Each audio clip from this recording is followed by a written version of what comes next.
ಈಗ ಏನ್ ಗೃಹಲಕ್ಷ್ಮಿ ಕೊಡ್ತಿದಾರೋ ಅದು ಮುಂದೆ ಕೊಟ್ಟರು ಒಳ್ಳೇದೇ. ಕೊಡ್ತೀವಿ ಅಂತಾನು ಹೇಳಿದ್ದಾರೆ. ಅದು ತುಂಬಾ ಅನುಕೂಲ ಆಗಿದೆ ಬಡವ್ರಿಗಂತೂ.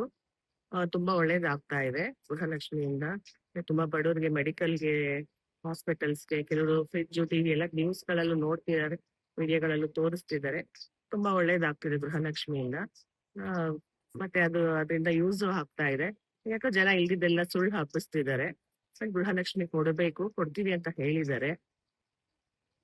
ಮೇಡಮ್, ಈಗ ಕೆಲವೊಂದು ಬಿಜೆಪಿ ಅವ್ರು ಬೇಕಂತಲೇ ಏನೋ ಏನೋ ಬೊಕ್ಕಸ ಇಲ್ಲ, ಹಣ ಇಲ್ಲ ಅವ್ರ ಹತ್ರ, ಹಾಗಾಗಿ ಇದನ್ನ ಮಾಡ್ತಾ ಇದಾರೆ ಅದೇ ಅಂತ. ಸರ್, ಅವ್ರು ಸುಳ್ಳು ಸುದ್ದಿ ಹಬ್ಬಿಸ್ತಿರೋದು, ಸುಳ್ಳು ಹೇಳ್ತಿರೋದು. ಇಲ್ಲಿವರೆಗೂ ಬಂದಿದೆ ಸರ್, ನಮಗೂ ಬಂದಿದೆ, ನಾವು ಖಾತೆಗಳು ತಗೊಳ್ತಾ ಇದೀವಿ.